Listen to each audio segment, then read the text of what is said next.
Sir, is this renewed momentum here to stay? I think the momentum is one of those things we have to cheer on, but looking underneath it, there are some real issues. I talk in my book about something called relevant inflation. We've been having moderate inflation for the past few years, but the relevant inflation as it relates to middle-class well-being, whether it's housing, health care, college tuition costs, those have all been going up at very spiky rates in the face of flatlining wages. And that pressure is something we have to mind. And a recent excitement of the May performance in consumer spending, great news, but I think there's still plenty of cause for concern.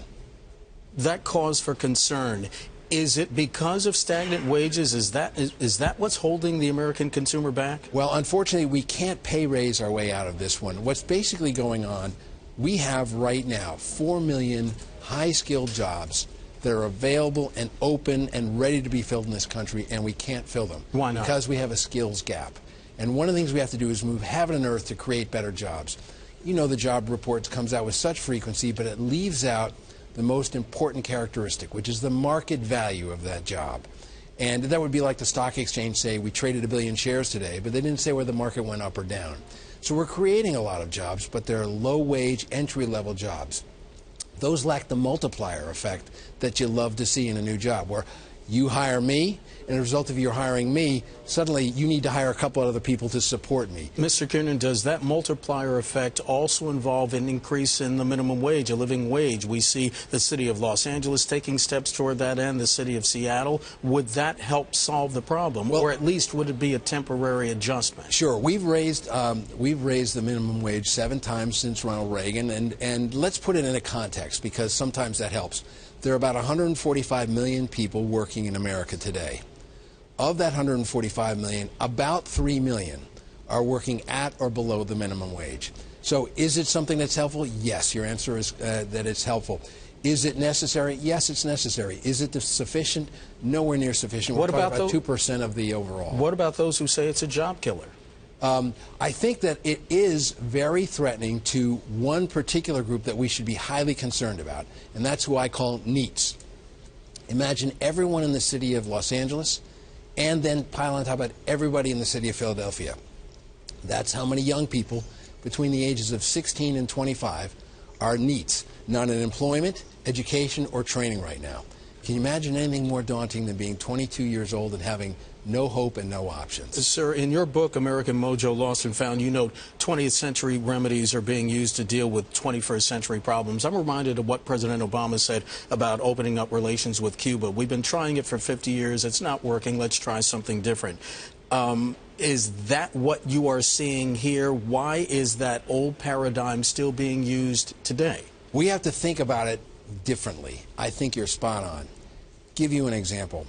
One area that we've been slow to go on is international trade. Yet outside our borders is 80% of the world's purchasing power, 90% of the world's economic growth, and 95% of the world's consumers.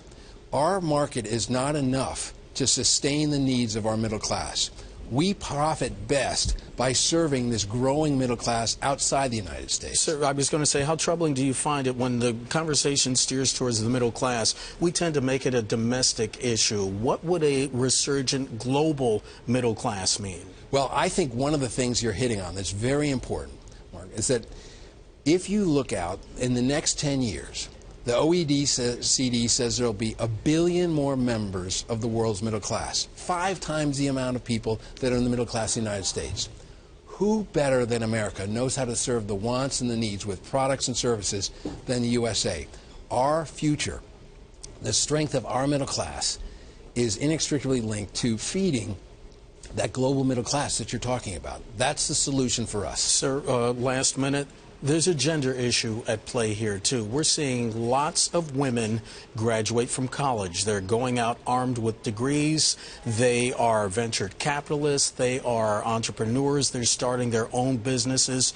How will a resurgent middle class that is being lifted by females, how will that help change the dynamic? Well, I think in a very real way, if you look at how women are behaving, every minute of every day in this country, a woman starts a business, much faster rate than men.